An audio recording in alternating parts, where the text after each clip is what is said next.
Now Bull on the charge, and he could punish Watson. He does. Steve Bull in only the second minute. Wonderful start for Wolves.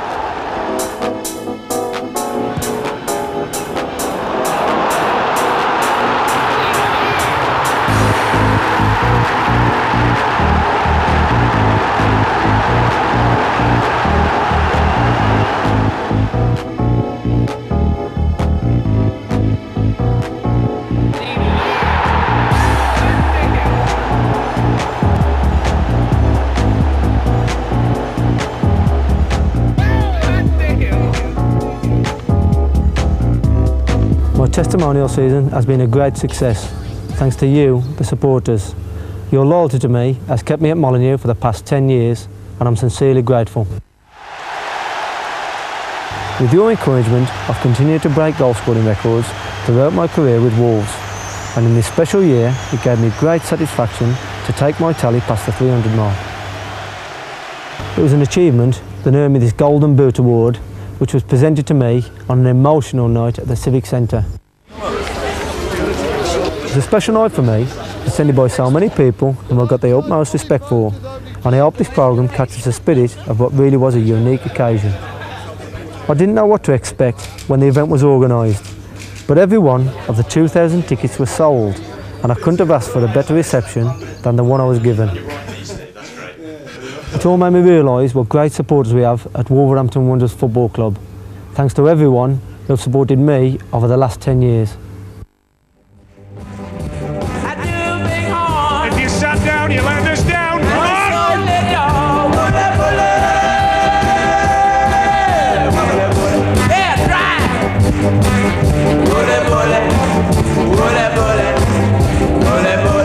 Not bad, not bad. Let don't take no chance. Let that be el summer. Come and learn this dance. Bullet, bullet. Bullet, bullet. Let me get, come on. Bullet, bullet. Bullet, bullet.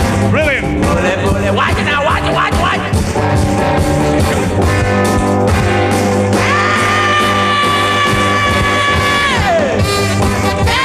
Jig if you want. Drive. Come on. My side.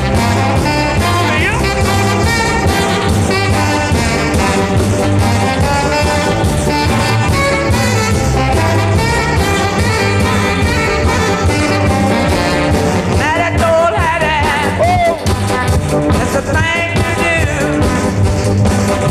Keep it going. Someone really will they war with you. Bullet, bullet. Bullet, bullet. Bullet, bullet. Bullet, bullet. Watch it now, watch it. Here you go.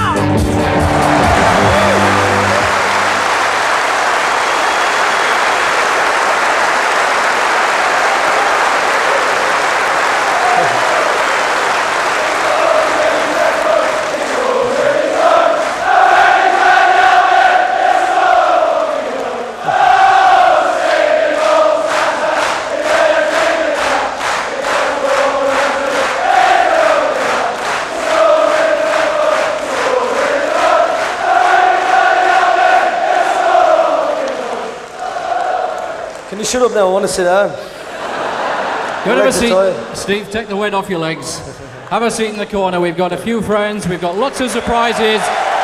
We are going to have a great night.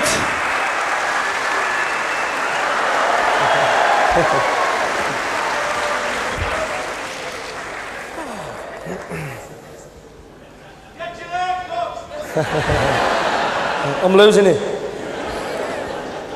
It's a sensitive point with him at the moment. If he bends down, you'll see the spotlight will catch the top of his head. Look. Is that? Nah.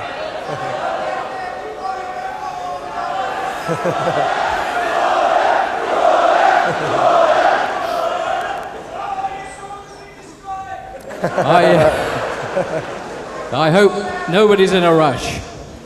Well, we're going to go through the whole of the 10 years in as much detail as the guests and the pictures, and dare I say, time will allow. We are going to have a good night. We've had A lot of fun along the way with the testimonial. As many of you will probably know, we've been out and about in clubs throughout. You can't even really call it the immediate catchment area. We've been for miles. And I tell you, if you scale this down to the 300 or so people that we have at most of those nights, the reception has been no less warm and Steve has been no less appreciated. I want to take you, first of all, back to what we would perhaps call the early years. Sadly, we haven't been able to raid the family album for any really embarrassing pictures of you, Steve, when you were a young man. There's the odd one coming along, but we couldn't get, we wanted the, you know, the one on the rug with your bottom sticking in the air. Is there one? No. Is there a picture like that? I tell you what, if there is, we've missed out, haven't we? What wouldn't we have paid for that picture? Anyway, we haven't got it, so never mind, let us move on. I want to introduce you to two people, first of all, who go back to the early days. He was at Tipton Town, you may remember. John Cross was, indeed still is, the secretary there. And Sid Day was the man who spotted Steve playing for Tipton Town, and in 1985 recommended him to the word I can't use because it's rude, but they play a little bit down the road. Would you welcome on stage, please, the first of our guests tonight from those early years at Tipton, John Cross and Sid Day.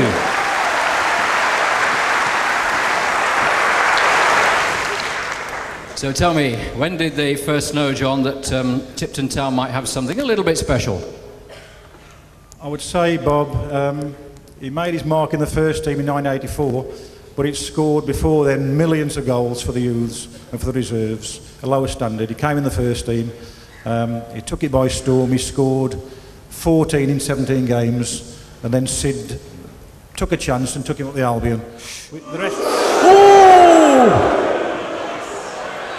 Wash your mouth out, sir. Hey, we can't have a riot this early in the evening, you know. He took him up the road, yes. Took him up the road. Mr. Saunders couldn't see anything in him at all. The Wolves manager of the day could, the England manager of the day could, the Albion couldn't. That's a fair point. John, well, as I said, Sid Day was the man who actually thought he ought to be going and playing professionally. Sid, how old was Steve and what do you remember about those early days of watching him? I first saw him, he was 13-year-old, playing in a house match over the schools. He was grafting away, brave, tenacious, wouldn't intimidate easily. He'd got a goal instinct, and he was trying to put shots at goals from outside the area, although he was only a little bit. You know, he got good timing. So I asked him to come and play for Tipton, youth team, in 2 years' time. What were those elbows doing when he was 13? Digging him in the ribs. And obviously, I presume Steve liked the idea of going to you-know-where. Who was it at West Brom? Oh! Sorry. Who was it at the Hawthorns who thought that he was... I can say that, can't I? It's the ground where Wolves always win, isn't it? And they don't. Who was it at that club who actually said, thanks for bringing him, I think we've got a good one here? Well, it was a combination of myself, Roy Orbin and Nobby Stiles, you know. I think, Steve, in fact, you've said before that Nobby Stiles was a key man then. He's the one that started my whole career off. He's the one that brought me up from when I was younger and when I was raw. He educated me to here now. I think people tend to think that when you go and play for a professional club, it's glamour from the start, but you were working hard in those days. Just tell us the sort of workload you had as well as playing soccer. Did I? Well, he says he did. I used to work in a builder's yard to start with, 13 hours a day, and then Sid used to pick me up on Tuesday and Thursday night and train with the kids at the club up the road, and that's how it followed on. I used to take him with Dave Burrows. And you thought, when you were playing there, you thought this is going to be better than working as you were doing during the day? Well, I did actually. They did. I think they offered me about £20 more than what the firm I was working with. I thought, well, yeah, take the gamble, and the gamble paid off. So there's much to say thank you to John and Sid for. Well, Sid and John are the ones that started me off. Ladies and gentlemen, John Cross and Sid Day. Cheers, Sid. Cheers, Sid.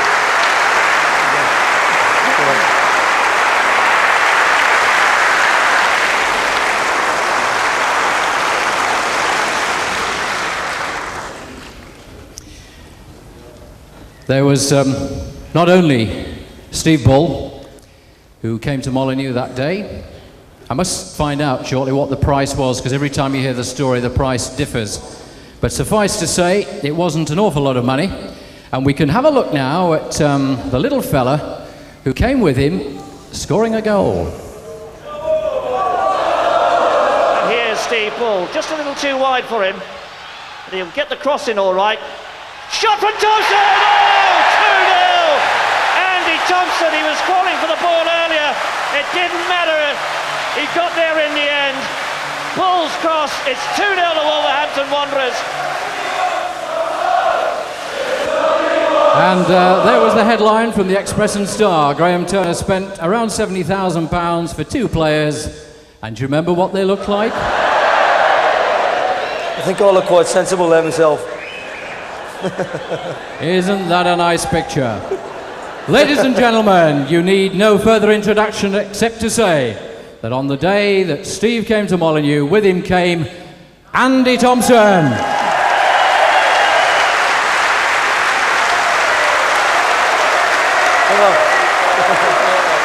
Rough picture. Rough picture.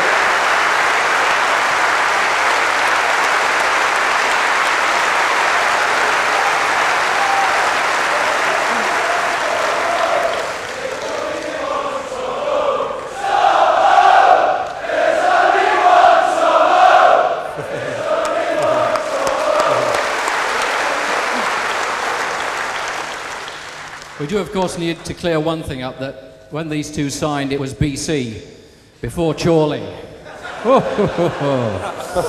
Now, I know that they sat and watched that game. Some of it. Some of it. I bet the drinks went down well that night, didn't The second half they did, yeah, so what have we done? Yeah, it was a memorable night, eh? First game we was there. And so it was at Bolton of all places as well. So so when we've gone there, so they got Chorley in the cup, so they got a draw down at the Molineux and they ended up playing there. And so I think, was it 3-0 at half time? Something like that. 3-0 at half time, and so the head was shaking, we went, what have we done? Well,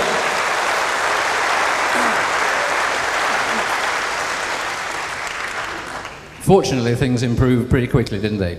not for the next 2 games, they didn't. I didn't mean that quickly. I think it was 3-0, 3-0 the next 2 as well.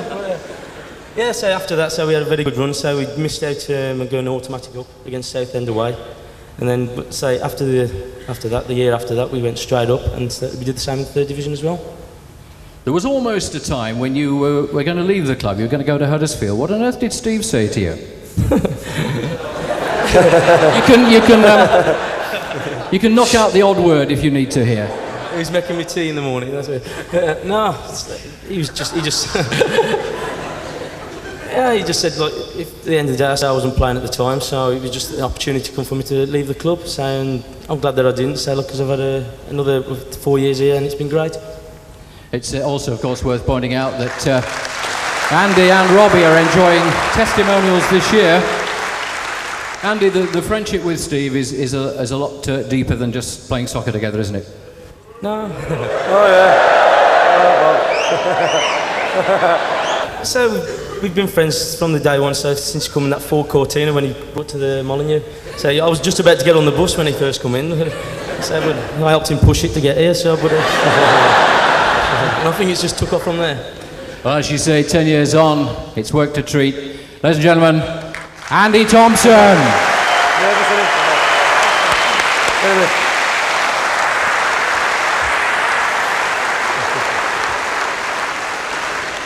April 1988, and Wolves get promotion by winning 3-1 at Newport. Steve scored 52 goals in the 87-88 season, and Wolves, of course, were champions. Nearly 2,000 Wolves fans travelled to Newport on a Tuesday night to see Bull lead the way with another glorious double. His first goal might have been a tap-in, but the goal that completed a remarkable half-century was as sweet as they come. 2 more Bull goals in the final match at home to Hartlepool. Wolves were 4th Division champions, the first club to win all 4 divisions of the Football League. It's also, of course, worth pointing out that when these two signed, it was BC, before Chorley. There was almost a time when you were going to leave the club. You were going to go to Huddersfield. What on earth did Steve say to you? It was making me tea in the morning. That's it. in that team and key men in that particular promotion run. One of them's still there, as I said. He too is enjoying his testimonial at Wolves this season, along with Steve and Andy. I'll bring them on separately because I really think we ought to have a little applause for them individually. Would you first welcome, please, Robbie Dennison. I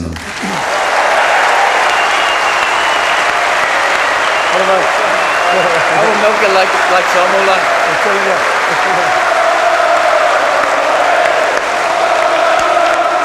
This is Robbie Dennison.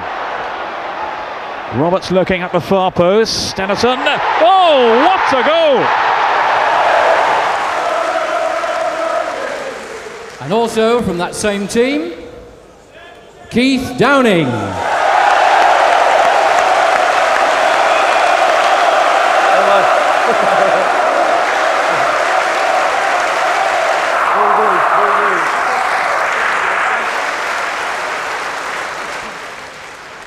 Well, I'll start with you, Robbie. You followed Steve and Andy up the road.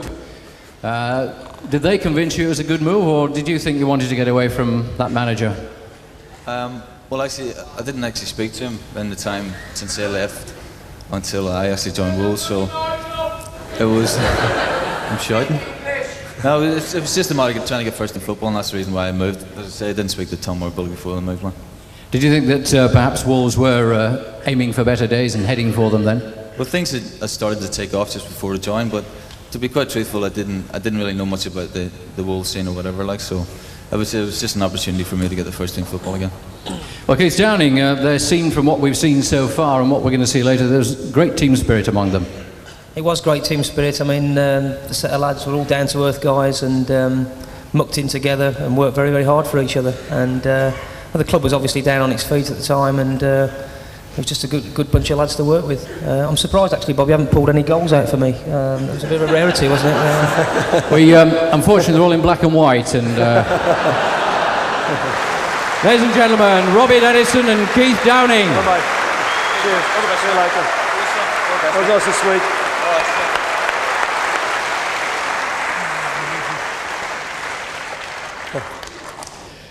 Well, we've already made mention of the Sherpa Van Trophy. Burnley 2-0, May 1988. Do you realise on that occasion that Wembley Stadium had an official attendance of 80,841, which was 10,000 more than went to watch England and Scotland the week before. It says much, I suspect, for the pulling power of Wolves, that so many people went, and I'm sure most of you were there as well. So let's get back to the tape and let's enjoy some celebratory moments from a few years ago at Molineux.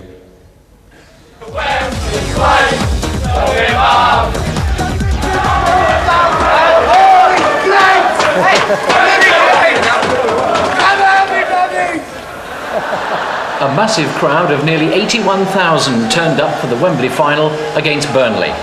Bull had scored in all previous 7 ties in the competition, but for once he wasn't on the score sheet, though he did tee up the first goal for his striking partner, Andy Mutch. Wolves went on to win 2-0, Robbie Dennison clinching victory with a spectacular free kick. Another piece of silverware on its way to Molineux. Bully had a cup winner's medal to crown an incredible year. A few faces to recognise and moments to reminisce there, and another of what turned out to be a very shrewd buy for little or no money. Would you welcome, please, Alistair Robertson.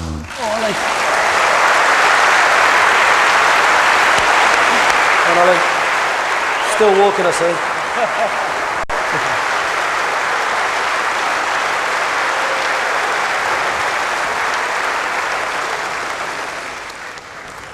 Now, I bet you don't remember a thing about that day, do you? Can't remember anything at all. For me, I was too old, I was knackered. It was these young lads who did it all, so I was just quite happy he got there and picked that trophy up. Yeah, it was lovely. I suppose that one of the more extraordinary points about that game was the fact that Steve didn't actually score in it. I think it was about the only game through the season he hadn't done. I feel sorry for him because at that time we were willing for him to score, because through his goals and Andy's, through those 2 we got there, and we were desperate for Steve to score that day, because it must have been great for him to score at Wembley. What were the celebrations like afterwards? I mean, you can tell us now, we're some years on. Must have been quite lively. No, they were good lads that didn't drink. Sorry? The boss is down there, isn't he? Like, so we better say we didn't drink. No, they were good lads. It's like we said earlier. The camaraderie between all the lads was absolutely brilliant. Like, I was granddad. I was like 25 years old and everybody else. And the younger lads, to be fair to them, they enjoyed themselves, but they knew when and when to. Every Thursday, they knew they couldn't drink. They didn't go out, so we tell the gaffer. And when it come to Saturday, they knew what they had to do and they enjoyed themselves Saturday night, which is the right way to do it. Steve, those scenes and celebrations, I mean, at Wembley were something else, weren't they? And then, of course, when you came back to Wolverhampton as well. Yeah, it was unbelievable. All around the town we had an open top buzz. I think it's from the Mount Hotel all the way through the town. It was unbelievable. You can't like say to the people what it feels like inside here, seeing so many people, seeing you achieve and do things like that. It was a great day and a great occasion, and we're very grateful to Alistair Robertson.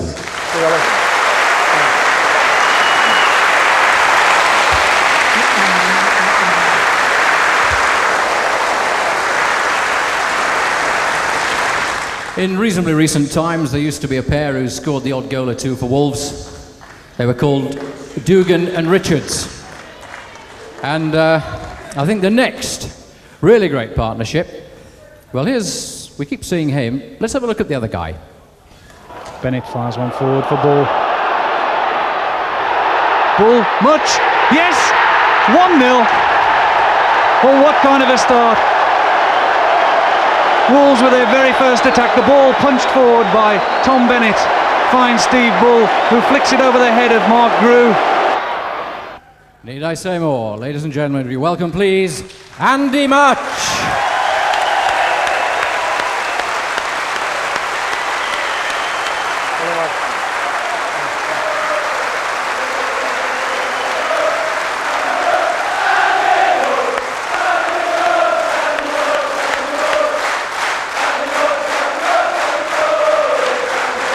I think they're pleased to see you. Oh yeah, I'm pleased to see them as well, to be honest. It was a great partnership, and I mean, you both scored lots of goals. I mean, Steve got the bulk of them. Did you sort of do all the hard work, did you? No, I was just jealous because he scored all the goals and I didn't. No, obviously we had a good partnership. We worked very hard together. I mean, at first we had no idea how it was going to go. As I said, we both worked very hard, and obviously we got the rewards. Obviously, Steve had the lion's share of the goals. I was glad to come in with a few and obviously lay a few on for him. How does this guy feature in your thinking of striking partners, Steve? Well, he's different class. I think if Muchid had been here when we had the Bolton playoffs that day, I think the combination of what I've known him over the last 7 years, I think that would have paid better for him, would have got it.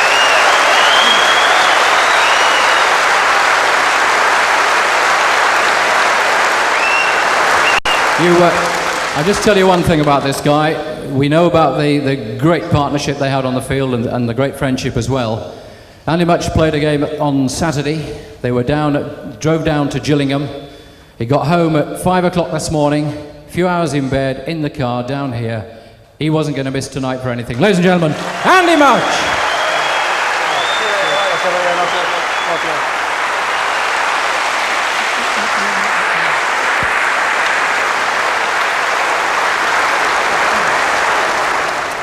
1988-89, and Wolves are third division champions, and Steve Bull scores 50 goals. Graham Turner said that Wolves were the best group of players he'd worked with in 20 years in management. And this is a little bit of pictorial history from Graham's time with Steve at Wolves.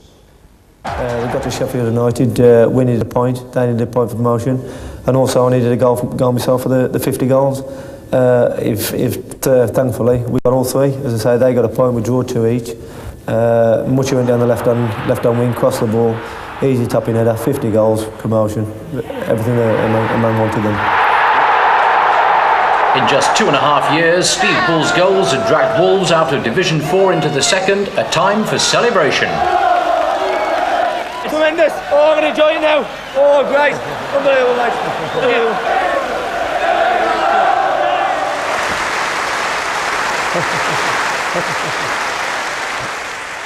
I've got to say, I've been talking to this guy for many years, and that little clip there with the cap on is one of my favourites. It says everything about him and about the club. And who was the man who we said right at the start, who took the gamble, if it was a gamble? What a gamble. Graham Turner!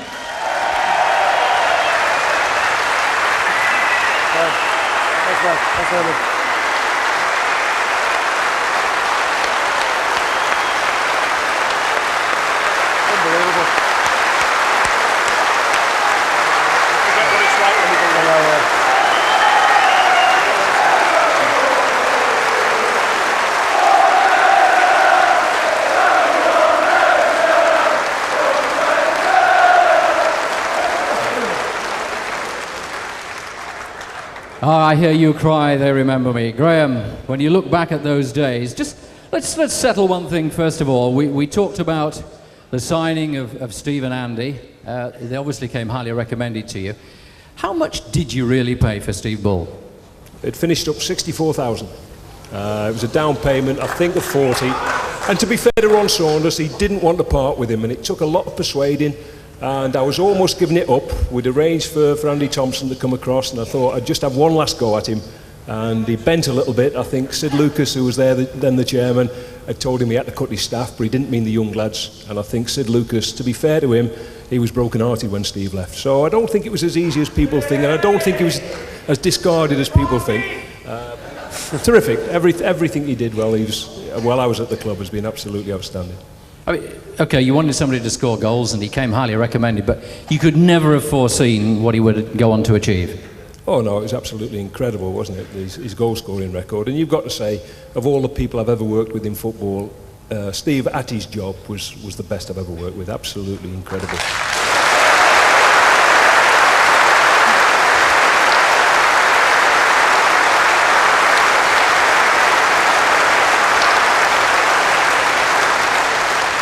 And to score more than 50 goals twice, I mean, it's just about unheard of, isn't it?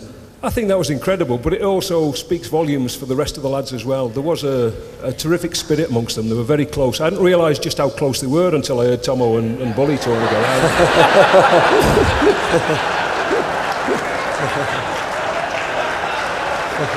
And I knew exactly where they used to drink. We used to get a phone call from the wine bar on a Wednesday lunchtime. Ali's in again with the lads. But we had a terrific spirit, and Ali typified it, and Steve Bull led from the front with Andy, and great days, most enjoyable days I've had in football. A tremendous 7.5 years, even if the last few years went slightly wrong, the first few years, absolutely magnificent. And when...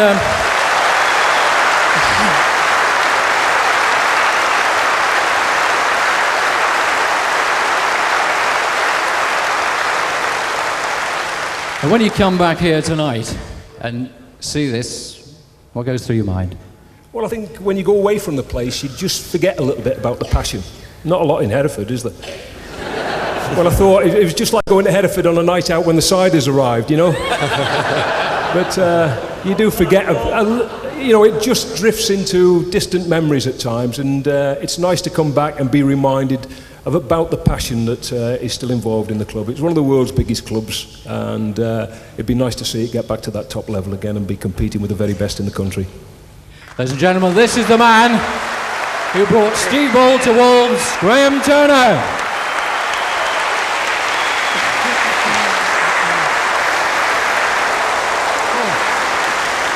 Graham Turner, a very popular guest on our programme tonight. Are you enjoying it, Steve? Yeah, not too bad so far. If it hadn't been Thursday night, we could have got you a drink, couldn't we? But well, it's one of the things, you know, in game on Saturday, prepare right. Do you want a glass of water? Can we get you some water? Fine, no, you're okay. I'm not saying much, am I? So I'm okay. Right. Let everybody else have the talk if it wants. May the 27th, 1989.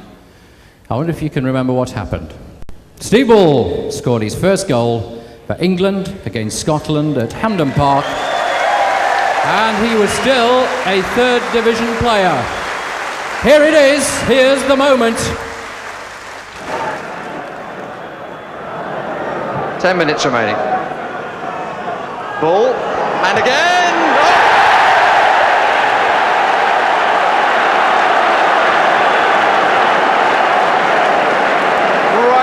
the corner. What a start. Scoring on his debut. The man from the 3rd Division and Wolves, although they're about to lead there. The one memory that sticks out as far as Bully's concerned is when we played Scotland at Hampden, and John Fashion, he was injured early on in the game, and Bully came on and he absolutely destroyed the Scots. And I've always been pleased to do that. I would love to go to Hampden and get good results against him. And Bully was excellent that day. I mean, he actually tore them apart, and we won the game 2-0. And he was excellent on that night. But he's a good pro, and he works hard at the game, and he deserves everything he's got out of the game.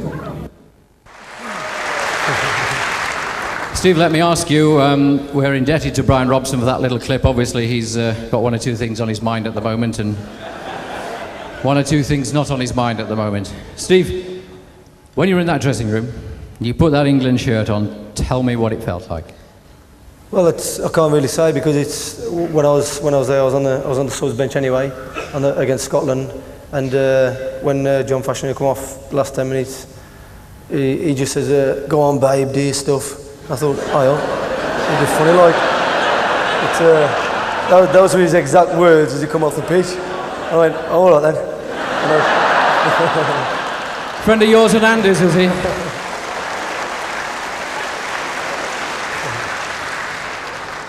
But it was a very good experience.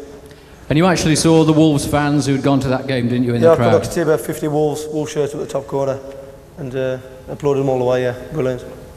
By the way, I was very thin then, wasn't I? I think I was. And just bear in mind that at that particular moment, Steve was, of course, still playing his league football in the 3rd Division, so the achievement is probably even greater. Well done.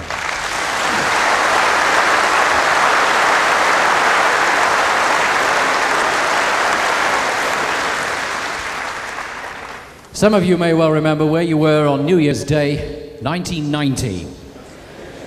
They went on aeroplanes, they went on coaches, they drove. He missed a sitter, I think. And they went. I'm fine to tell him that. They went to Newcastle, and who, as you've already said, was in the Newcastle team, but Mark McGee. Here it is. Well, of course, he was later to come to Molineux, and here's a little selection of all weathers and all faces sitting in the dugout, agonising, biting his nails, and preparing to shout at the referee. Now, this was a very special day. January the 1st, 1990. Newcastle 1, Wolves 4. Now, it was a great club day, wasn't it? It was a day for everybody, really. I think the fans loved it, the players and the managers loved it, and I think the whole atmosphere of St James's Park loved it. For myself especially, it was a brilliant day. I'm going to Newcastle today. I've finished my very busy schedule now. I'm off up to see the Wolves, playing Newcastle, and we're hoping for a very good win today. I've never flown and I am frightened to death. My girlfriend bought me this ticket, I didn't know nothing about it. A total of 6 planes carried the army of Wolves fans to Newcastle.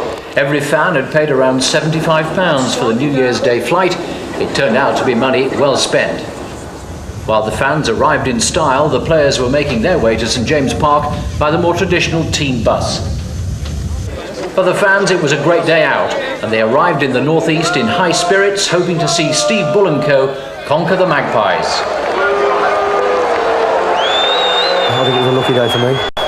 All 4 went in. I think it was about 4 shots I had, second half. I can't believe it comes second half, because usually they come early on the game. But the 4 goals itself, 2 of them were tap-ins and the other 2 was quite good goals for myself. Here's Christensen. Oh, dreadful mistake. Cook and Bull in the centre. Who scores? A goal for Wolves from Bull. This is promising again. On goes Steve Bull. Is he in here for his second? He is.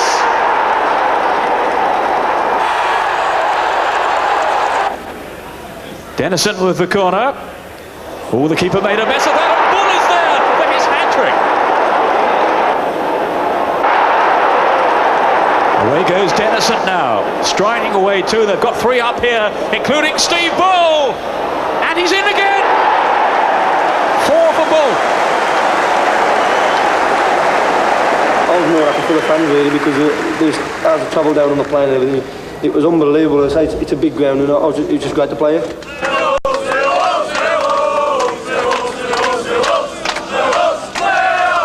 Out of those four, can you actually pick one of them out? Well, I could pick all four out, but the one that I'll stick was the third one, the hat-trick that went in. You always remember the third one as a good in because it's a special thing, and that was one of the times the aeroplane came out. And I'm right in thinking that a certain Mark McGee was playing? Yeah, well, he wouldn't have. I would have scored all four if he hadn't been playing, because he missed a sitter early on doors. I shouldn't say it because he was a present manager at the time. I might get some stick for it, but he missed a sitter early on indoors, and then we come out 0-0 second half, and it all happened. You don't remember having any conversation with him that day at all? No, I think it was you were lucky, something like that, when he come off the pitch, but that was about it. Chap, yes. That was it, yeah, lucky chap.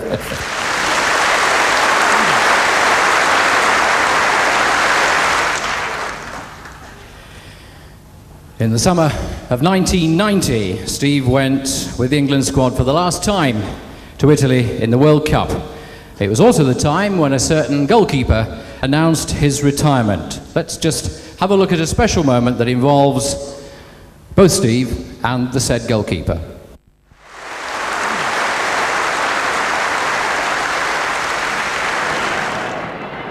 Dixon. Lineker.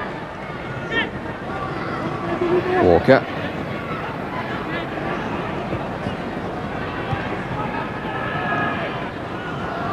Taken by Bilek. Kubik a little slow. And here's ball. Oh, well struck. It's 1-1. And really that came as a result of Kubik being caught in midfield. And the crowd roaring in appreciation. Ladies and gentlemen, would you welcome on stage, please, Mr. Peter Shilton.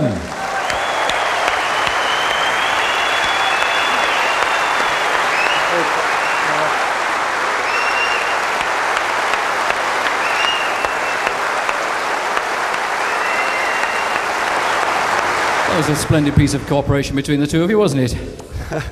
I hope that's no the action shot you've got me tonight, actually, throwing the ball out. But no, obviously, you know, I had some great times with Steve, with England, and probably should have had a few more good times, really, I suppose, over the years.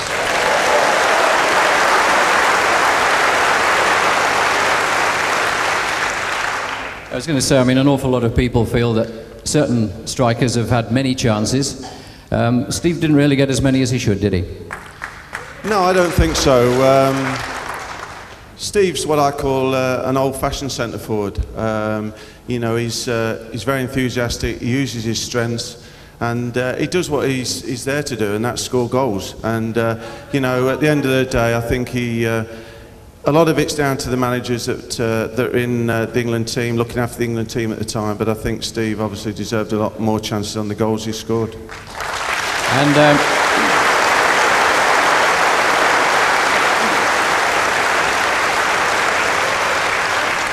do you remember keeping goal for Bolton once? I think it was a playoff match, and Steve scored, didn't he? He did, yeah. I remember that. Just before half time, I think it was. To be honest, I was very surprised to be playing that game. I went to Bolton to give them a little bit of cover towards the end of the season, and I came on as substitute for them at Stoke after about 10 minutes and played reasonably well. And I went into the ground a couple of days later, and the lads said that we think you're playing at Wolves in the playoffs, and I thought they were taking the mickey to start with. But I mean, I remember the day very clearly, and it was a tremendous atmosphere. That's the one thing I remember, and it was a really good game of football. I remember making a pretty good save from Steve just in the middle of the first half, and then just in half time, of course, he got his head to one and stuck it past me. Ladies and gentlemen, one of the greatest goalkeepers England has ever had, Mr. Peter Shilton.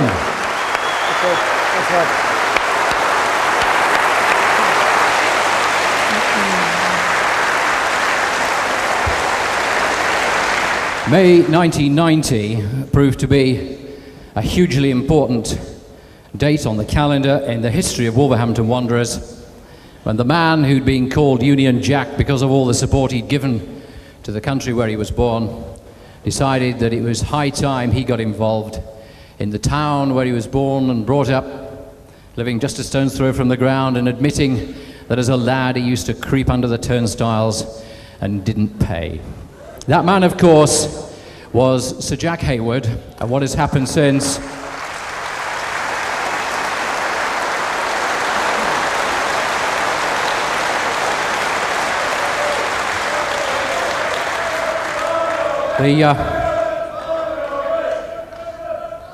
One of the early acts of Sir Jack was to bring Billy Wright back to the club and put him on the board, and those of us who knew Bill well knew what that meant to him to come onto the board. And 2 years later, his son Jonathan became one of the youngest football chairmen in the country, and we can now see if he's aged in a few years, because we've got Jonathan with the team, little pre-season.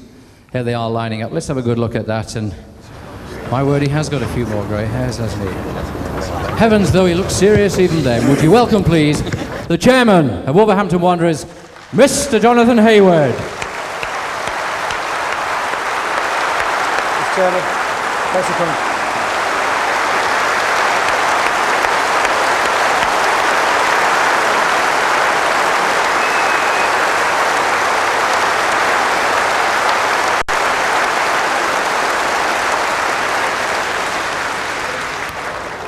It's no secret, I know, that before your father decided to spend some of the family money in the football club of the town of his birth, you actually weren't a Wolves fan, were you?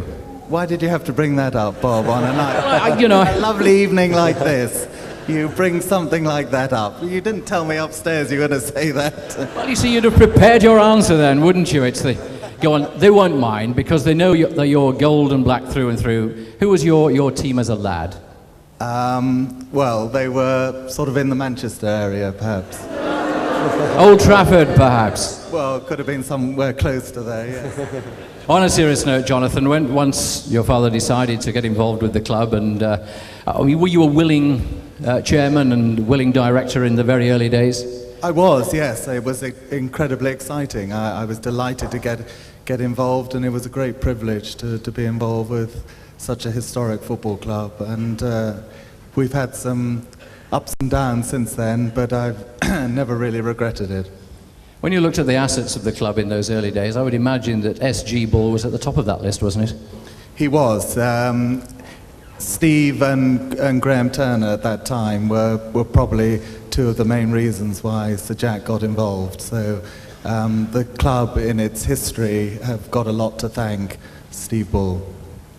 There are 2,500 people here tonight, Jonathan.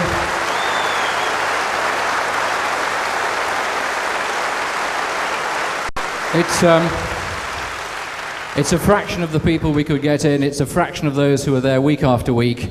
But I know that every single person in this room tonight would like to say, through you, to you, and to your father, the biggest and warmest thank you for what you've done and your kind words for Steve Bull. Ladies and gentlemen, Jonathan Hayward.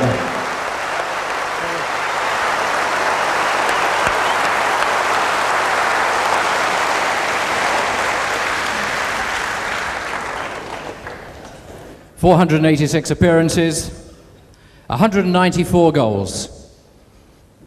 Let's have a look at John Richards. Shaw now with this free kick for Wolves. Time ticking away from them towards half-time. Goalkeeper's come and lost it. And there is number 9, John Richards. It's a level score at 1-1. Might try one. Hibbett, Dugan, and finally Richards gets the goal. You broke 2 records, got 195 goals, which knocked back John Richards' record. Yeah, I remember that one. That was against Derby. It was a bit of a fluke goal. It was a missed shot, but it went to the back, and it was the end of the Wolves fans as well. He will always rank as one of the best investments Wolverhampton Wanderers ever made. I'm delighted that he's here tonight. We're all delighted that he's back as a part of the club. Would you welcome Mr. John Richards?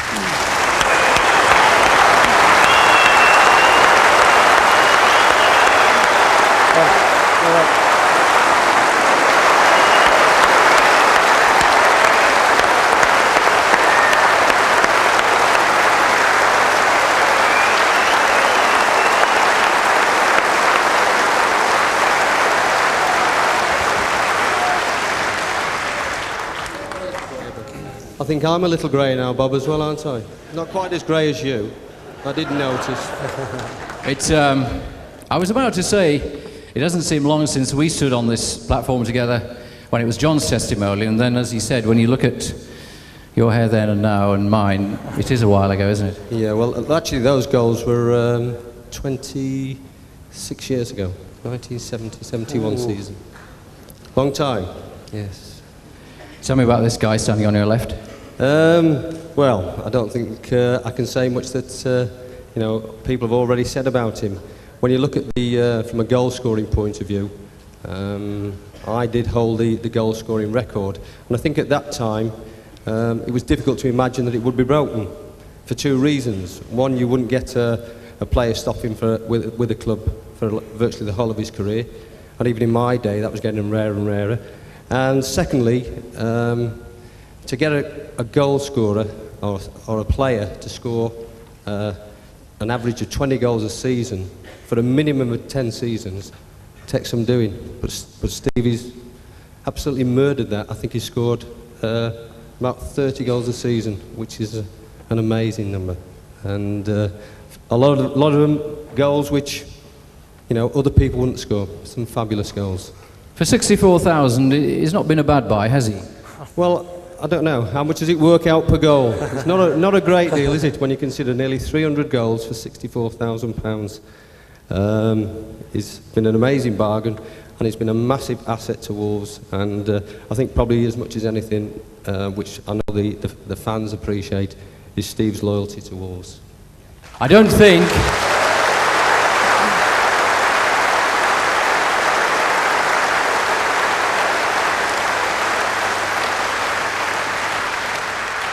As John said 20 odd years ago, he was doing that job. You could get no finer accolade of what Steve has done than from John Richards. John, thank you very much. Enjoy tonight.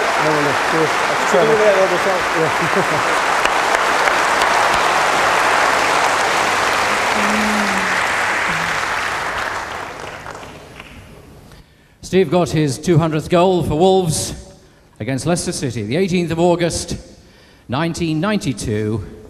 It was 3-0. We will have a look at some moments from that game. We'll hear what Steve had to say about it. We'll hear what Graham Turner, who was the manager, had to say. And then something Steve hasn't yet seen. A little appreciation on the end of it. Here we go. We had a bit of a tussle again, me and the man Steve Walsh. I went down the left side and the keeper dived at my feet and just went on his body with a left foot shot, and that was it, the Wolves end again. Andy Thompson may look for Steve Bull down the centre. All flicked off the head of Walsh into the path of Bull, and that's it, the double century for this prolific marksman. I take an out of records and stuff like that. It's my job to score goals. Didn't look the easiest of chances. No, it wasn't the easiest chance. Flicked over the top. Steve Walsh flicked it on. It hit me in the mouth actually. I jumped in the air, it hit on the mouth. It come down. I just did it first time in front of the keeper. Lucky goal. 2 games and 2 goals. Not a bad start, is it? Not a bad start. It's one of the best starts I've had yet, and it's one of the best starts the club's had. In fact, that's 200 and the club record for Wolves for him now. Yeah, that's a brilliant record in a short space of time. We hope there's another 200 in him. Final word, this Steve Bull business, because I mean he's been a pretty fierce competitor, and you've had a few tussles over the years. Yeah, he's okay, he's bully. You know, I've obviously I've kicked you a lot, Steve, haven't I? But you know, you've kicked me back, so we've took it. Took it on the chin and got on with the game. And he's proved to be a big hit at Wolves, and he's going to go down in the record books. Obviously, he's a legend over there. So I wish him all the best in his testimonial year. And I'm sure that if we play again, he'll be kicking me and I'll be kicking him. But that's all we do. We fight for our teams, and it'll always be the same.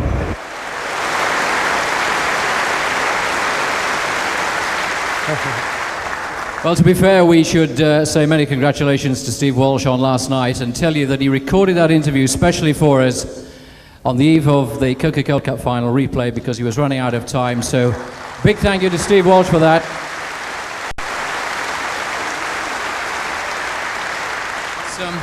See, what's that, 10 years you've been kicking lumps out of each other, isn't it? It's about 10 years, yeah. A lot of people say... Is it still as much fun? It is, yeah. He's the same as me. He wants to win all the time. He wants, get out there and just want to win. And if anything stands in his way, he's gonna move it out the way. And I'm the same. And when we clash, it's one of those things. I get the impression, though, that he's getting a bit easy to wind up, isn't he? Well, it's so easy. A lot of people say he's the hardest defender I've played against. And a lot of people say Steve Walsh, he's the idiot of them all. You can wind him up so easy and just touch him and he'll flip and he'll kick me and he's off. But that's the way you have to wind these defenders up. So really, there was no better place and no better opportunity for you to have got your 200th goal, was there? Well, there weren't at all now. I've got no disrespect for Steve Walsh because I respect him as a player the way he is. But against Leicester as well, at 200 goals in front of the South Bank, it was brilliant. Steve, thanks very much, and I say again our thanks to Steve Walsh for that little contribution.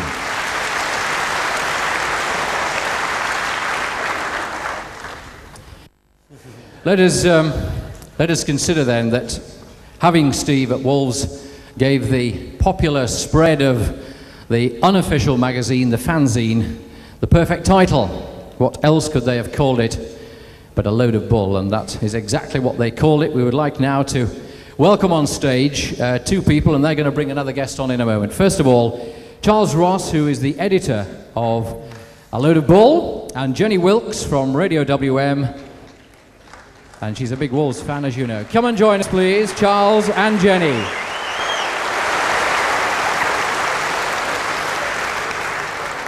Charles, you could not have called the magazine anything but A Load of Bull, could you? Couldn't really know, and it's been a load of Steve for the last 10 years, and I think we owe this bloke a debt of gratitude which we as fans can never repay, but one thing's for sure, we'll certainly never forget it. I think the loyalty factor which John Richards was just talking about really is the thing. Here's a bloke who must have had any number of offers to leave Wolves, has always said no, refused to be bought by Graham Taylor when he was at Villa, refused to be sold by the same manager when he was at Wolves, and he...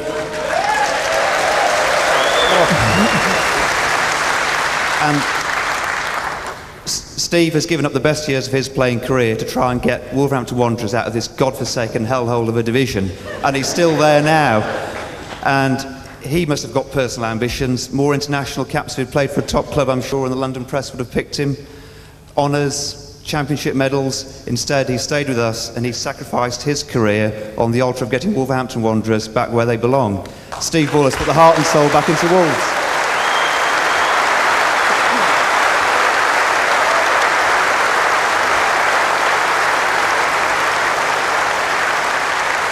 Charles, one of the delights of the fanzine is that they're somewhat irreverent and they will have a go at anybody. I mean, you surely have never had a go at Steve, have you? Could you know? I think as another famous Wolves manager in the audience tonight said, have a go at Steve Bull and you'll be found swinging from the nearest Wolverhampton lamppost. And in one of the most famous Wolves quotes, and rightly so. He's an icon and he deserves every single thing he gets in his testimonial year. I don't think we will ever see a player like him again, and although I know for 12, 13 years now I haven't seen Wolves play in the top flight, personally I just count myself privileged to have stood and watched this bloke play out his career for Wolves. Charles Ross, thank you.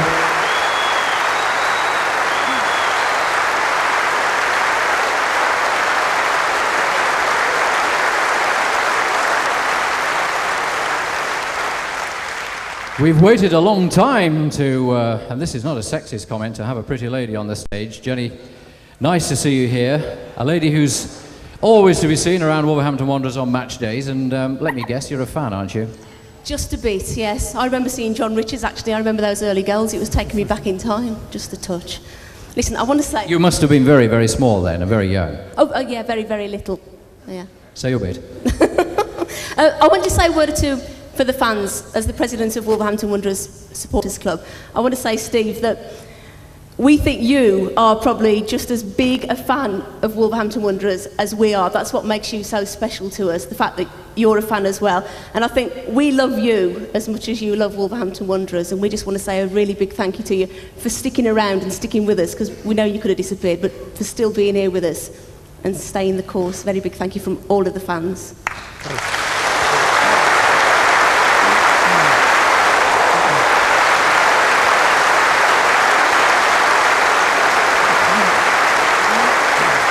Jenny, I think a lot of people here and a lot of people who couldn't get in here tonight because we could have filled this place 3 times over, believe you me, would probably lay claim to the title Steve Bull's biggest fan. You may be able to help me out here.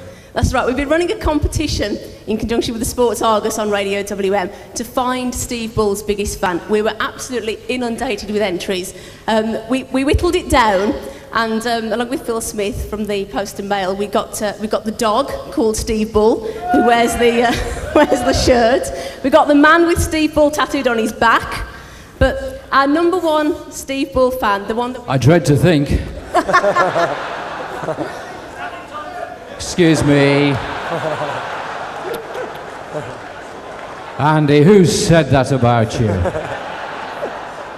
They're a cruel lot, aren't they? They've paid to come in, you know. Sorry, Jenny. This chap was nominated by his kids. He was nominated by a woman who now he claims he doesn't know.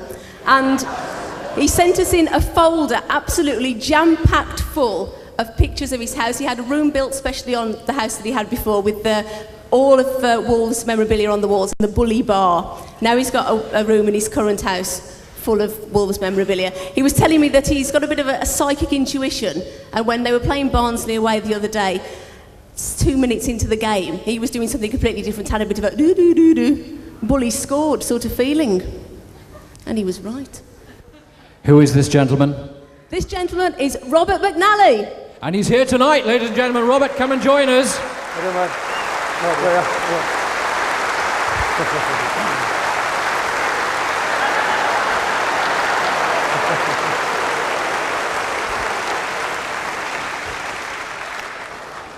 Tommy, have you been this close to Steve before? I have, yeah. A few occasions. So leave Tomo out of this. Come on, we'll be in trouble. Tell me, what is so special about Steve Bull? Everything he's done for the club since he's came here. I've idolised him, and I suppose many others have, and now they have. Yeah, he's just done so much for the club, yeah. Congratulations, Steve. You deserve this night tonight. You've given us 10 good years of football, and I wish for another 10 good years. Robert McNally, thank you very much indeed, ladies and gentlemen. Thanks very much.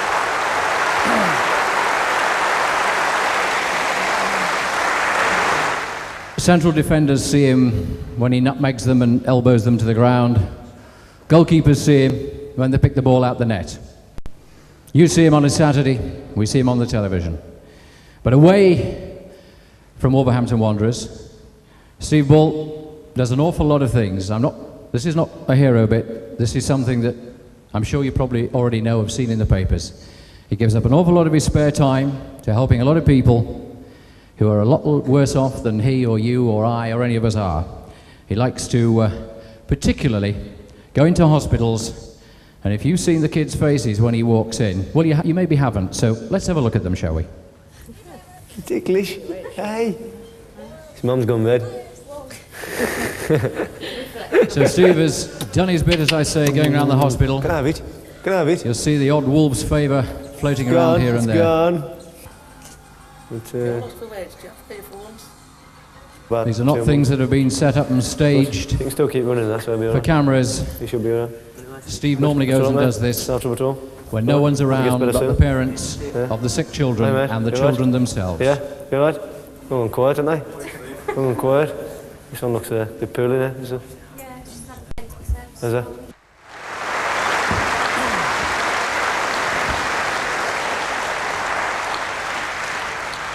We've got a couple of people who want to just come on and tell you a little bit more about that side of Steve. One's a family friend, Glyn Wetton, and the other, well, you might just recognise him. I don't think he's changed. He played a record 609 times in Old Gold, Derek Parkin.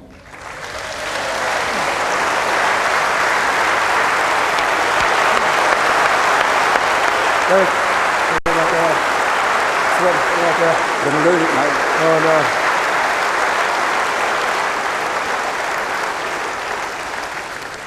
I tell you what, he's like John. He doesn't look any different, does he? Heavens above.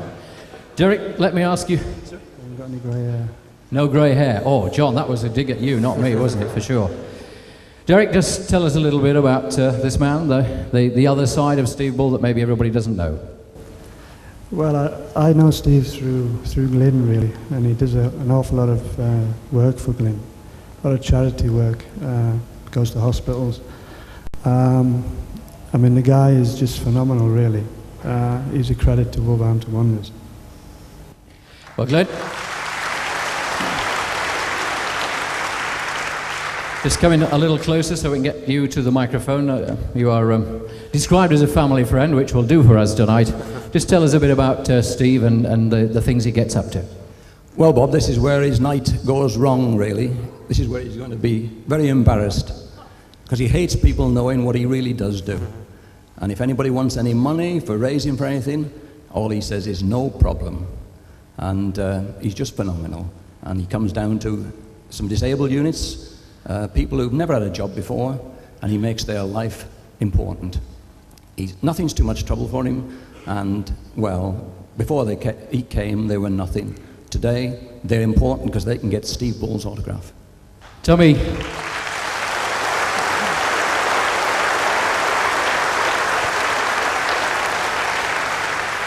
I was actually in the hospital with Steve when we did that filming, so I've seen the reaction he gets. You see it a lot more. Oh, yeah. When it was his birthday 2 weeks ago, I took one of the lads over, and Steve made him king at his house. And he had a big slice of his piece cake, of his birthday cake, and he kept saying to Steve, bigger, bigger, bigger. And he got the piece of cake down, and he went into Steve's trophy room, pictures with his England caps, the lot. And that lad now is king of Colsley. Steve, are you embarrassed by all this?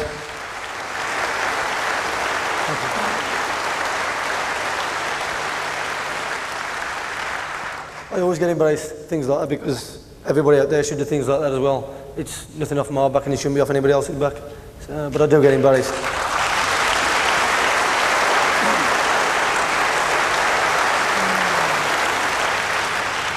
Just the final word, Derek, to you. 609 appearances. Is that ever going to be beaten?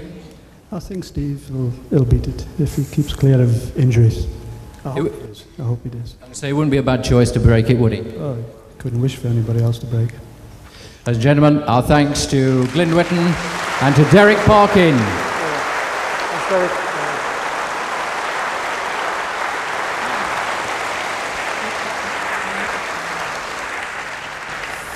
Well, as I said, we've got a couple of people who are very close to Steve within Wolverhampton Wanderers, and they can tell us a little bit about what he does and the value that he brings to the club and to the town. The club's commercial manager, Gary Lever, is here, and also a lady forever to be seen around the club. Many people best remember her as the most famous lady ever to play cricket for England with Gary Lever. Would you welcome, please, Rachel Hayhoe-Flint. Hey, hey. Hey, hey. Right there. There you go. Right.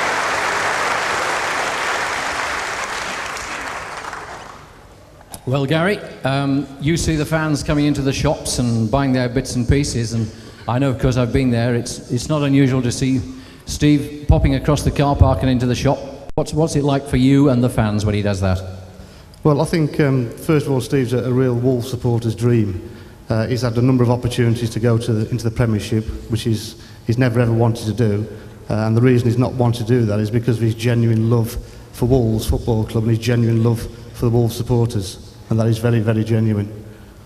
And when he's around the shop and fans catch a glimpse of him, the tills must be ringing, mustn't they?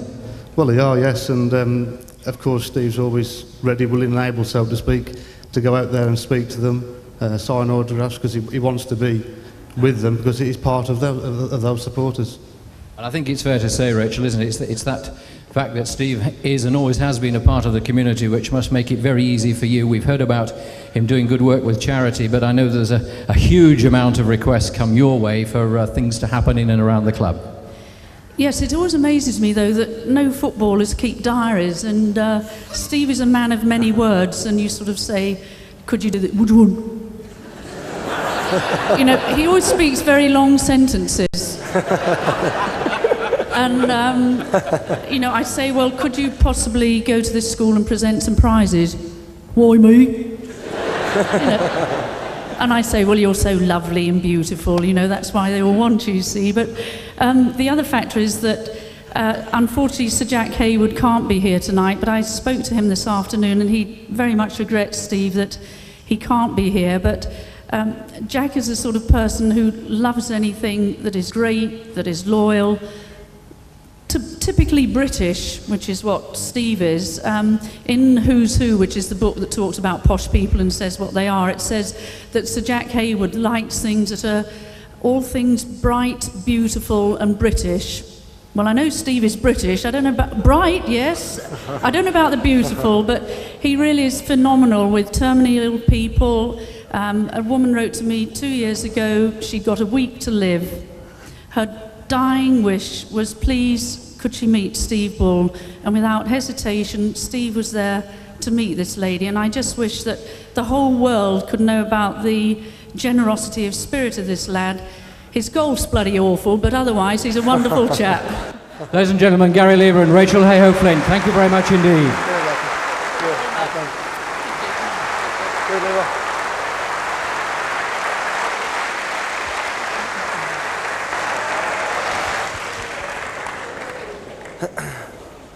August the 17th, 1996, against Grimsby Town, Steve Bull scored a hat-trick, the 17th of his career at Wolves, breaking Billy Hartill's club record.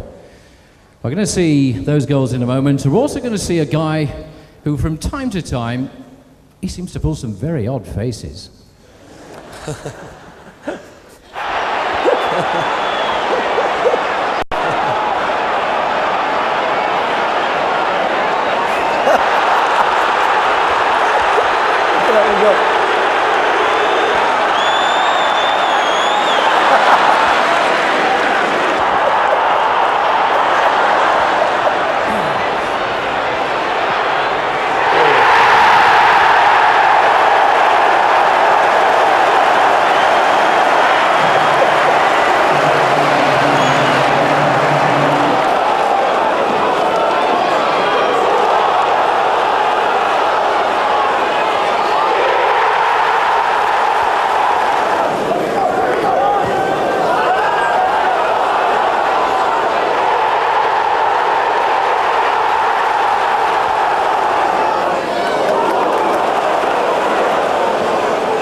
You might just have guessed that our next guest on Steve's This Is Your Life is Don Goodman.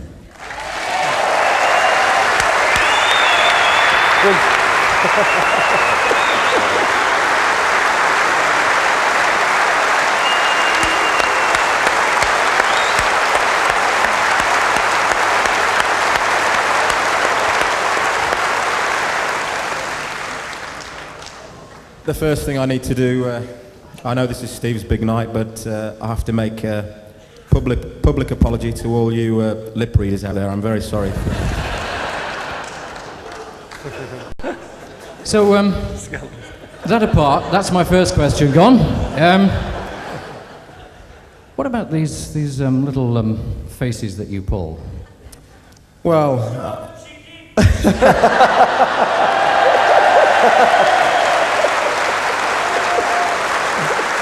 Oh dear. Well, you've got to be good at something, haven't you, you know?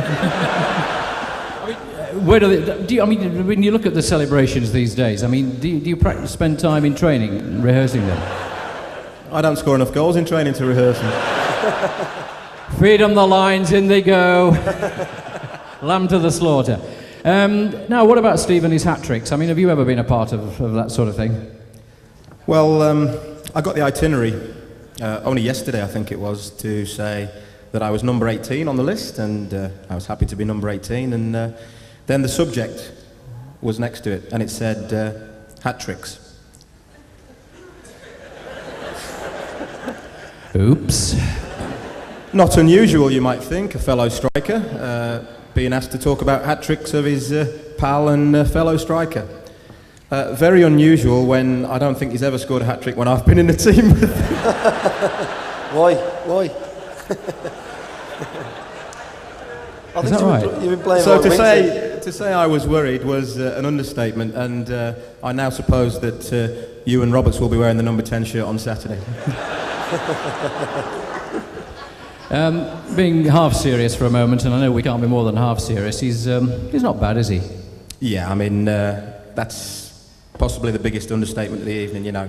I think as a striker, you appreciate just how difficult it is to stick the ball in the net on that regular basis, and I understand Steve's got a record number of hat-tricks.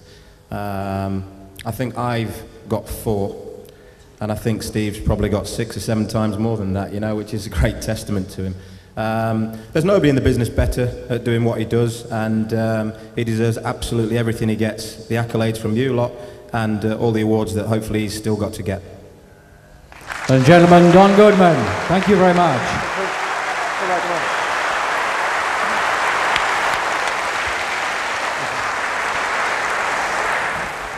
Well, any manager will tell you that the thing he likes to do when he's picking his team is right in the 3 key positions. They used to be called centre forward, centre half and goalkeeper. There's no point in having a guy like Steve scoring you hundreds of goals if they're going in at the other end. One man's had a very, very good season for Wolves. Let's have a look at just a few of the best of his moments.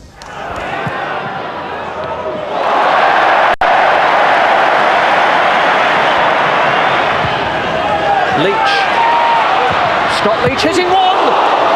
Stoll didn't look particularly comfortable with it.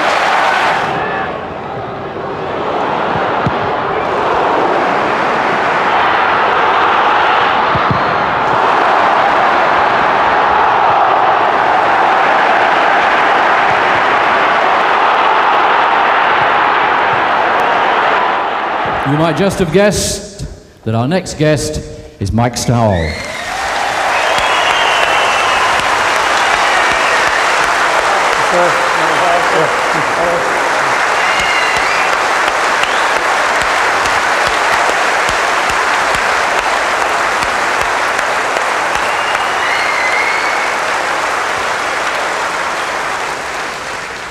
Well, it's nice of you to bring a few of your fans in with you tonight, Mike. Question 1. What's he like as a captain?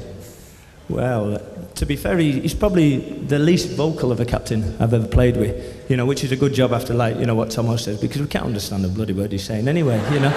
I mean, well, you know. So the only sight you virtually see a bully as a captain is, the worst sight really is when we concede, and he's like on the halfway line, you know, he's, come on lads, chin up. And that's, you know, and that has to be signalled, because we don't really know what he's saying anyway. There's a little book I know floating around which is headed Discipline and Fines, which I think Steve was instrumental in bringing in. Is this right? Oh, he's such a nitpicker. Him and Tomo, like, and Don's the other one who's in charge of the book. And every morning they sit there, and if you come in and, you know, you're a second late, or you've left the soap in the bath, or you've left the plug in the bath, they're chasing you around. Come on here, £2. And Tomo's a little giggler, isn't he? Like the man on his shoulder, you know. Yeah.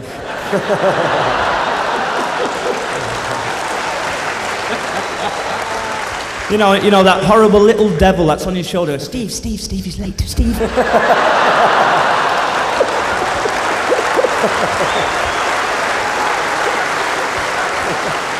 And he daren't tell you himself, because you just say, "Shut off, Tomo," you know what I mean? And then Bullet says, "Urgh," and growls at you and gets you in his famous Vulcan grip, and then that's it, you know. You just pay up. Yes, every money, you know. Are you trying to ask me to ask these people to have a whip round to pay your fines?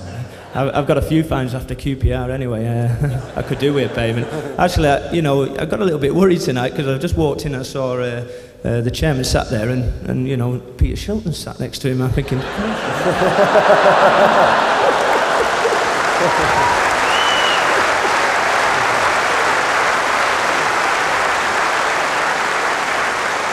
Actually, I feel a bit rotten now because I interviewed the manager this afternoon and I thought he'd told you. Oh well. That's why he's not here. You know, he don't face me, but you know, it's a measure of the man to have the two best English goalkeepers in the same room with him, innit, you know?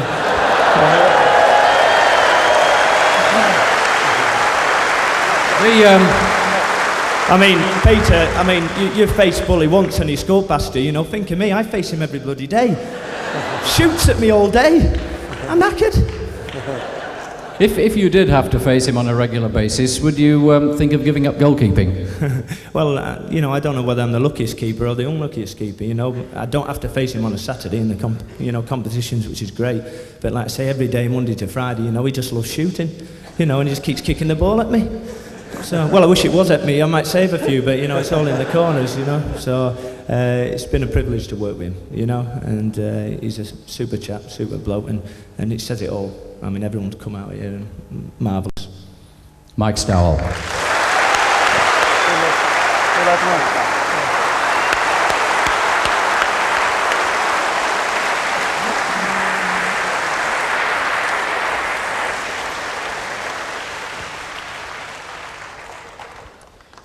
Well, there's been so much happened in Steve's career that you worry that you might not include it all, but a little earlier this year, Steve broke a record.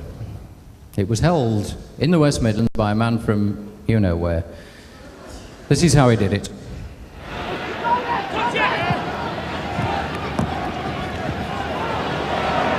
Pearce.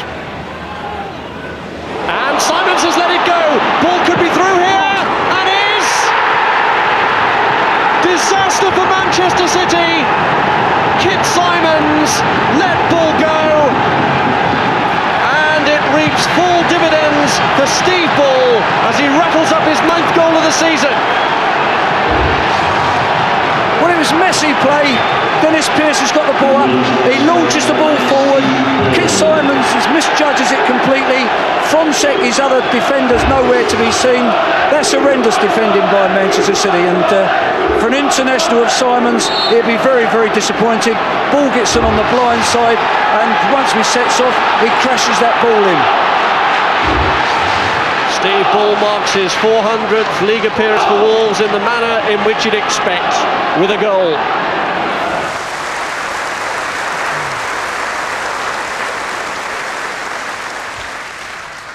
As I said, the records keep a tumbling, and last night in Birmingham at the Sports Argus Centenary Awards, Steve got a very special presentation in recognition of his goal-scoring exploits. That event was, I say, the Sports Argus, and tonight we're delighted to say that the Birmingham Post and Mail have sponsored this event. Would you welcome, please, their promotions manager, Phil Smith.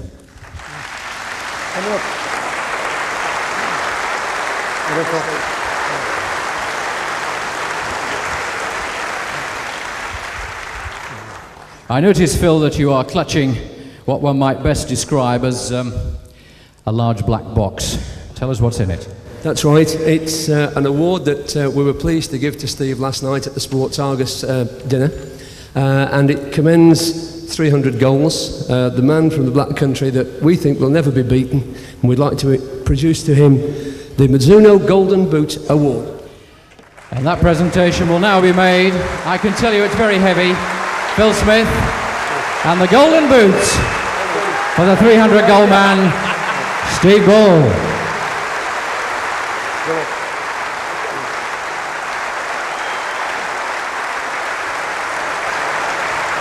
It's the 34th minute last season when the first goal was struck by Steve Bull. Might repeat it here. Oh yes, how about that? He's just 2 minutes off schedule. 1-0 to Wolverhampton Wanderers, and Steve Bull celebrates his 300th senior goal.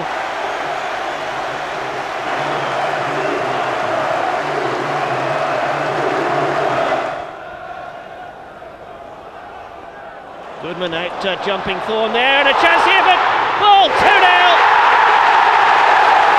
Goodman it was who unsettled them. again. Bull's second of the afternoon. His 301st goal.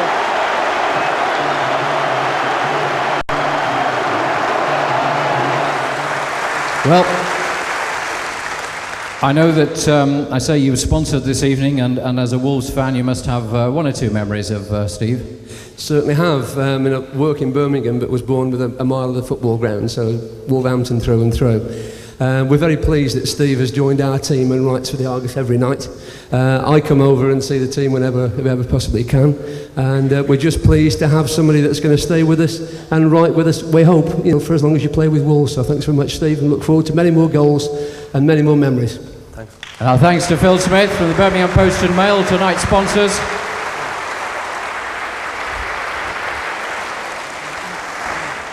When you're putting together occasions and nights like this, it's always nice to have one or two special things just to show that Steve is not only appreciated by the Wolves fans and the public around these parts, but all over the place. Every team in the Premiership sent either a signed shirt or signed football to be used at Steve's testimonial auction. And just to show you that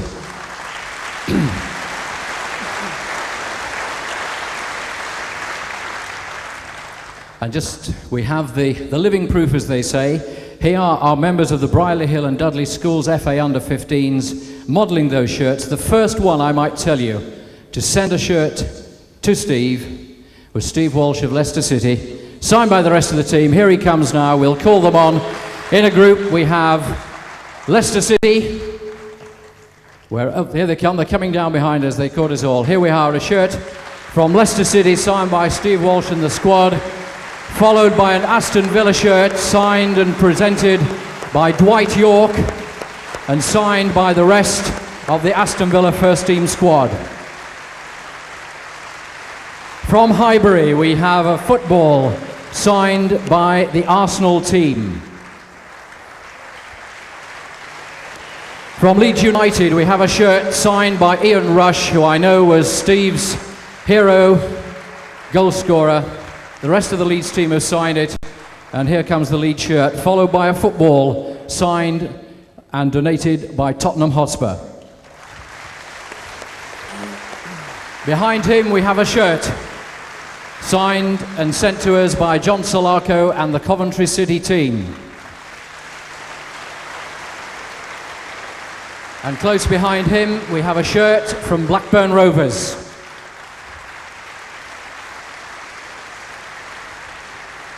From Rude Hullet at Stamford Bridge, we have a football signed by Chelsea.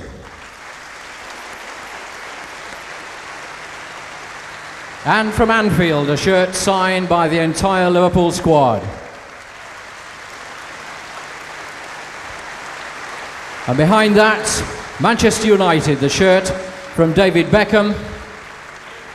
And lastly, from Newcastle United, it's the actual shirt that was worn by Peter Beardsley in the 1996 Charity Shield against Manchester United.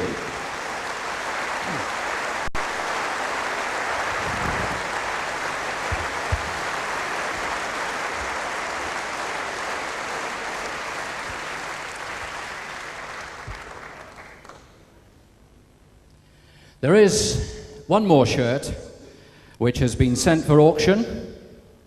It's an England shirt signed and donated by the England captain and the PFA Player of the Year, Alan Shearer. Tonight, Steve,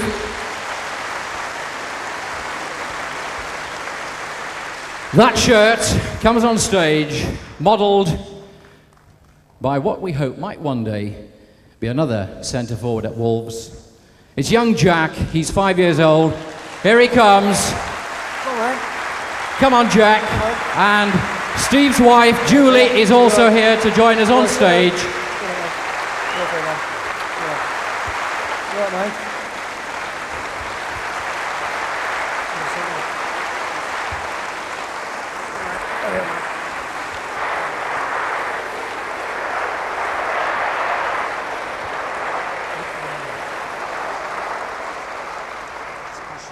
Well, I suppose the hardest part is telling you all that we've finished.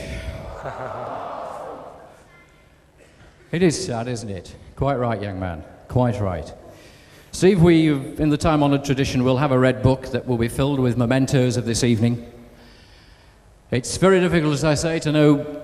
I do hope that we haven't missed anything out along the way, and I do hope that you've enjoyed being up here and seeing all these people talking about you and the part you've played in Wolverhampton Wanderers. It is an inestimable one, and one that all the people in this room, and the many who couldn't be here, and the many who will be there on Saturday, and those who will be there next season in the Premiership, will one day turn around and say, without Steve Bull, it would have been a hell of a lot harder. Having done a few things around Wolves over the years, I can tell you that there's nowhere else you go within a very long way of here to get the reaction, the support, the passion that is football that you get from Wolverhampton Wanderers. And that, of course, is from all of you.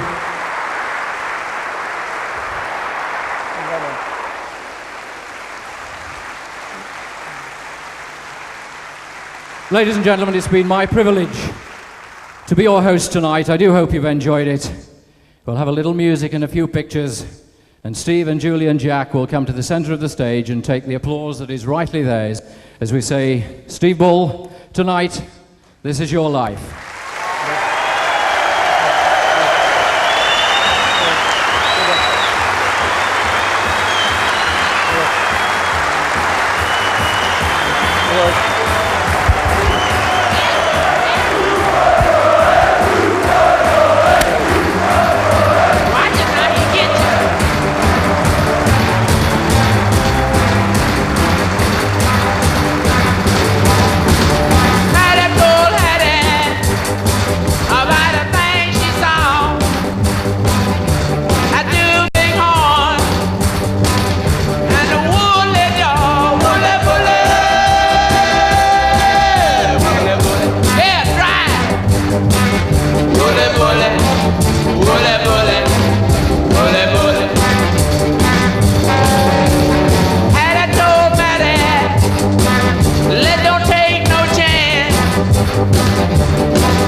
Wave.